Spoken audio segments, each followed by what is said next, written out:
Gentlemen, I am TJ Nguyen, and I am the owner and the agency founder for Car Sales Professionals. I help people in the automotive space generate leads. I'm doing this for the past 5 years, and I've spent quite a lot of money running ads. And in today's videos, I am going to be breaking down exactly the most important metrics that you need to be aware of when you're running Facebook ads specifically. Okay, so after working with 300 sales professionals, I found that at the end of the day, the metrics and the data is the most important things when it comes down to running Facebook advertisements. Okay.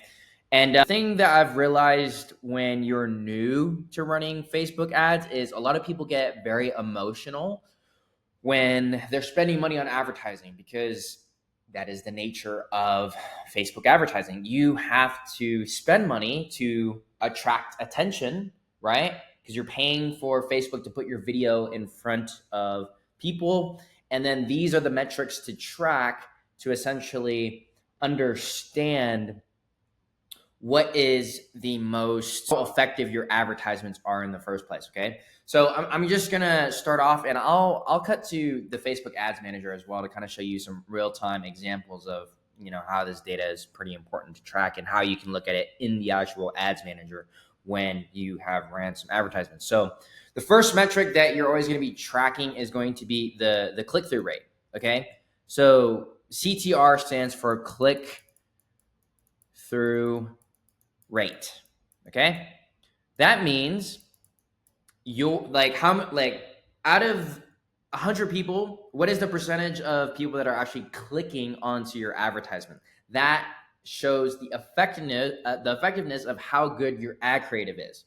Okay, so when it comes to paid advertising, when you split test different ad creatives, split testing meaning you're trying out a different video, maybe it's a different photo, and you test different elements within it, right? It could be the different offer within it, the different hook, the different visuals, the different audios, the different editing. There's a lot of things that you could split test when you run a Facebook ad that you really want to look for. And the whole idea of your ad is to sell the click, right? You want somebody to click on your advertisement to then sell the next step of the process, which is realistically what people have the biggest misconception about, which is the cost per lead, right? Cost per lead.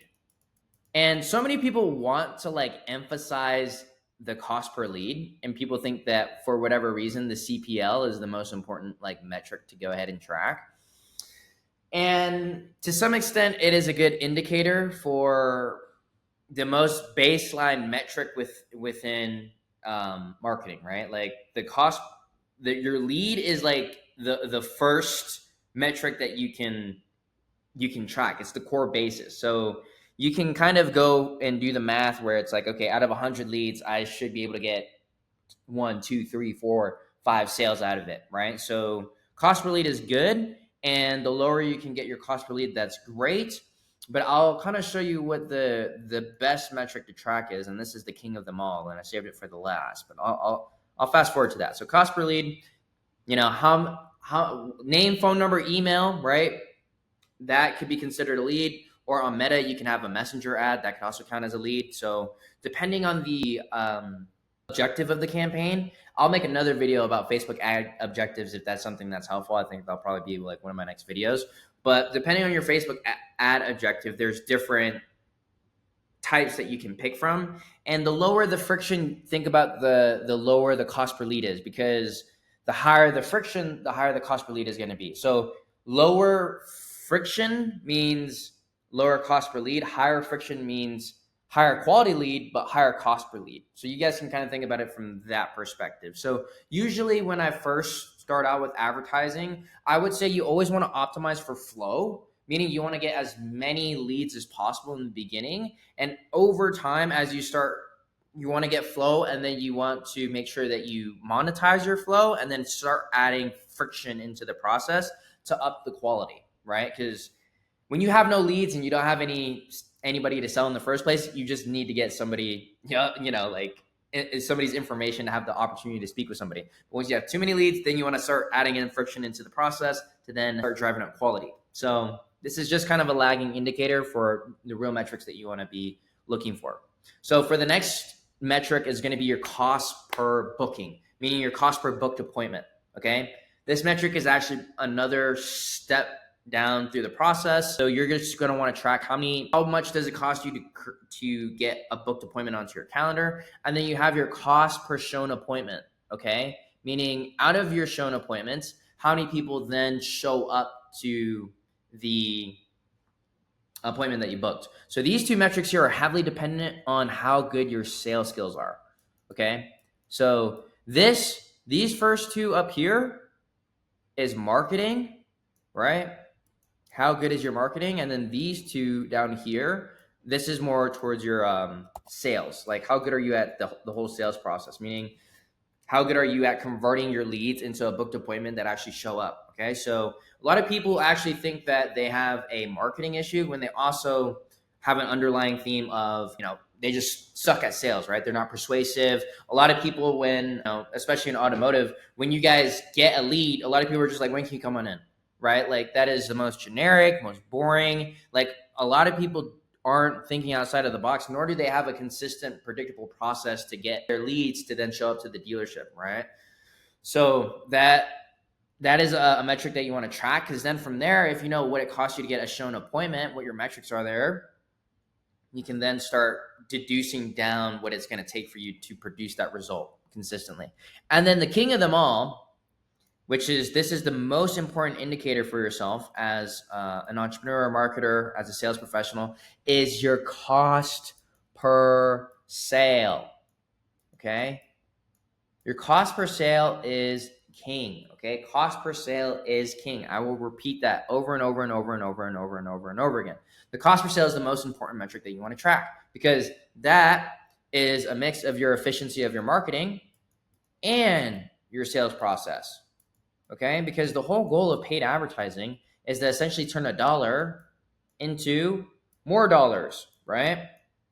Got these ugly dollar signs, but you guys kind of get the whole gist. Okay. So that's the whole point. You want to be able to know that for X amount of dollars that you spend, it'll help you produce X amount on the back end. Okay. So for my business, we know that our average cost per sale is around $900, right? So for every $900, if I could spit that back out to $2-3, right, then I have a profitable business and I have good margins that I can then grow and scale and then reinvest the profits back into then making more money on ads. So that's how I've been able to grow and scale my own company, grow and scale my clients. And then this is realistically the most important metrics that I've been able to use to actually help everybody in business grow, right? And so this is really important for you to actually track, because in business, the most important thing is data. You need to have accurate data to then deduce how efficient you are within the whole process. Okay. So when you have the click-through rate, the cost per lead, the cost per booking, the cost per shown appointment, and then the cost per sale, you can see out of your whole sales process